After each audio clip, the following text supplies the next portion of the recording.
warahmatullahi wabarakatuh. Waalaikumsalam warahmatullahi wabarakatuh. Di sini kita akan membahas tentang terapi aktivitas kelompok pada pasien halusinasi. Nah, nanti untuk tindakannya pada terapi aktivitas halusinasi, yang pertama yaitu kita mengenali isi halusinasi pasien. Yang kedua, mengenali waktu terjadinya halusinasi tersebut. Yang ketiga, mengenali frekuensi halusinasi tersebut. Dan yang terakhir, mengenal perasaan bila halusinasi itu datang. Nah, sebelum kita ke pasien, saya mau tanya kepada Mbak Fasilitator, untuk pasiennya, kondisi pasiennya seperti apa, Mbak Lulun? Untuk pasien Sufi ini mengalami halusinasi pendengaran karena dia itu sering mendengar suara-suara untuk mengajak dia itu untuk bunuh diri, melamun. Terus ketika mendengar suara-suara itu dia itu hanya bisa diam saja. Untuk pasien yang kedua yaitu Dian, itu juga pendengaran, sering mendengarkan suara-suara untuk dia akan dibunuh, sering menyendiri dan sering melamun. Untuk fasilitator Mbak Intan? Untuk pasien Rosita, dia mengalami halusinasi penglihatan. Kondisi klien melihat sesuatu yang tidak nyata seperti ibunya yang sudah meninggal 10 tahun yang lalu, sering melamun, sering menyendiri. Terus untuk Nurul sama penglihatan juga, kondisi pasiennya melihat sesuatu yang tidak nyata seperti seseorang yang akan membunuhnya, sering melamun dan sering menyendiri. Untuk Mbak Leader, untuk alat-alatnya bisa dibacakan apa aja? Baik, di sini alatnya yaitu ada berpoin, terus ada kertas dan juga ada name-tag. Untuk Mbak Observer nanti bisa mengevaluasi ya kegiatan pada waktu terapi aktivitas kelompok tersebut berjalan. Nanti evaluasinya dibacakan waktu terapi aktivitas kelompok tersebut selesai. Untuk fase ini apakah ada yang ditanyakan dari fasilitator ataupun leader, observer? Kalau sudah jelas, saya tutup cukup sampai di sini. Di sini kita akan menjemput pasien ya. Untuk Mbak Fasilitator, tolong dibantu pasiennya untuk menuju ke ruangan. Saya tutup. Wassalamualaikum warahmatullahi wabarakatuh. Waalaikumsalam warahmatullahi wabarakatuh. Ayo Mbak, sini, duduk sini. Mbaknya di sini.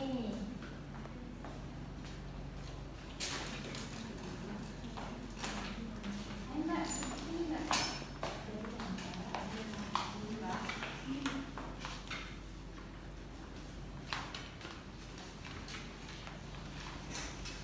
Assalamualaikum warahmatullahi wabarakatuh. Waalaikumsalam warahmatullahi wabarakatuh.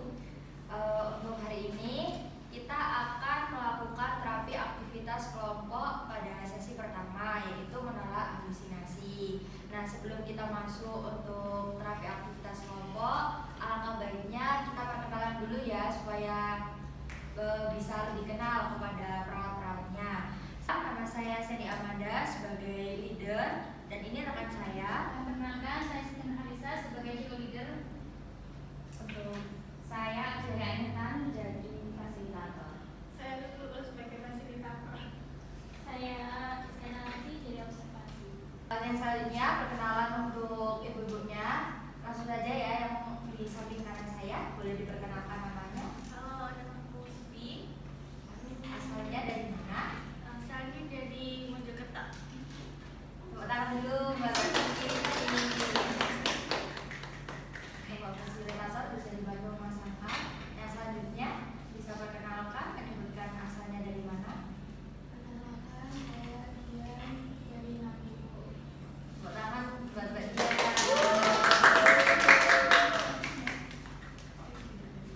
Untuk yang selanjutnya, sampingnya. Tepuk tangan untuk Mbak Nurul. Dan yang terakhir, Perkenalkan, nama saya Rosita dari Sidoarjo. tepuk tangan untuk Mbak Rosita. Oke, baik. Setelah perkenalan, saya akan menjelaskan sedikit tentang apa itu sih halusinasi. Nah, halusinasi itu ada berbagai macam. Yang salah satunya, yang pertama itu ada halusinasi pendengaran. Nah, biasanya kalau orang yang menderita halusinasi pendengaran itu mendengarkan sesuatu yang sebenarnya orang lain itu tidak mendengarkan sesuatu itu. halusinasi penglihatan. Nah, biasanya kalau orang yang menderita halusinasi penglihatan itu melihat bayang-bayang atau bayangan putih seperti salju, tetapi orang lain itu tidak nampak bayang-bayang tersebut. Jadi bayang-bayang tersebut itu kayak tidak ada gitu.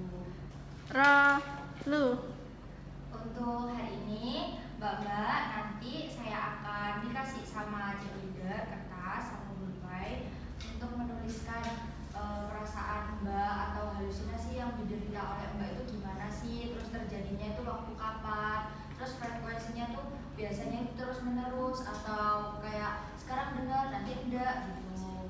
Nanti diisi ya sesuai perasaan yang dirasakan Mbak. Mohon cheerleader ditanyakan. Ini nggak seperti ya.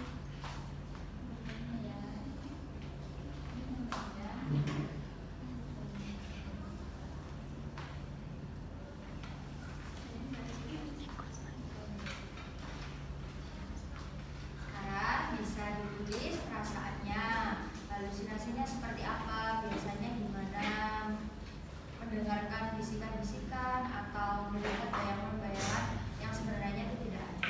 Untuk Bapak Fasilitator, Mbak Intan dan Mbak Lulu bisa dibantu.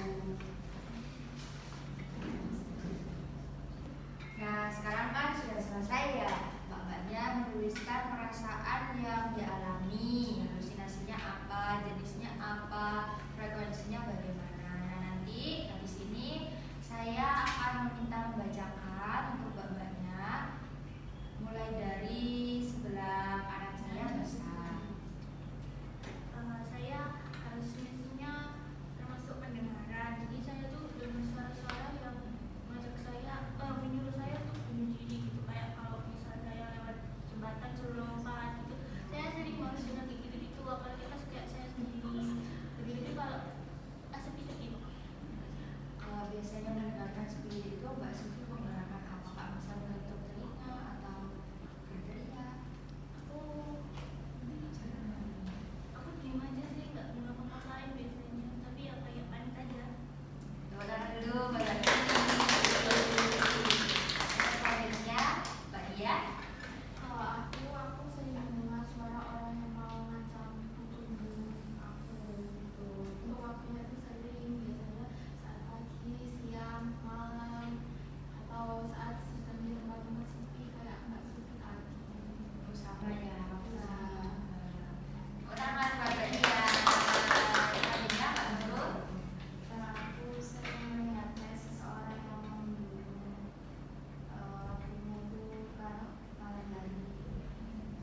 Berarti melihat sesuatu yang sebenarnya tidak ada ya, Mbak Nurul. Tepuk tangan dulu, Mbak Nurul. Kalau saya tuh biasanya melihatnya sesuatu yang tidak nyata, seperti ibunya yang sudah meninggal 10 tahun yang lalu. Itu waktunya biasanya terus-menerus atau kayak sekarang lihat nanti enggak. Kan melihat dan tidak. Tangan Mbak kita. Baik, itu tadi teman-teman atau mbak-mbak kan sudah mengerti apa halusinasi yang dirasakan. Contohnya Mbak Supi ini mengalami halusinasi pendengaran. Untuk Mbak Nurul mengalami halusinasi penglihatan karena melihat sesuatu yang sebenarnya tidak ada. Nah, untuk pertemuan kali ini saya rasa cukup sampai di sini. Untuk pertemuan besok nanti kita akan melatih bagaimana caranya mengelola halusinasi tersebut.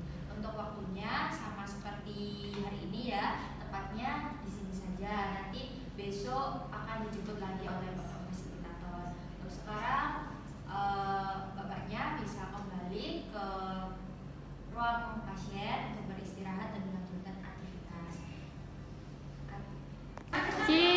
Lalu Fasilitator dibantu ya.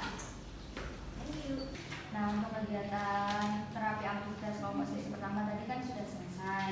Nah, untuk evaluasinya bisa dibacakan untuk Mbak Observer. Baik, dari pembelajaran yang tadi, kalau Mbak Rosita itu sudah mulai diajak berkegiatan bersama dan sudah aktif dalam berkegiatan bersama kepada pasien-pasien yang lain.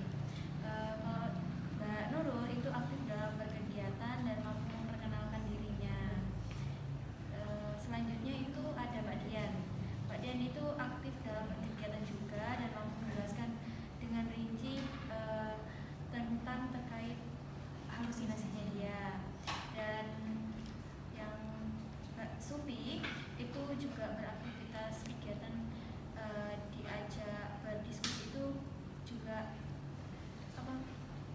tidak bagus, terus mampu menjelaskan isi halusinasinya dia. Baik, itu tadi hasil evaluasi pada pertemuan satu ya.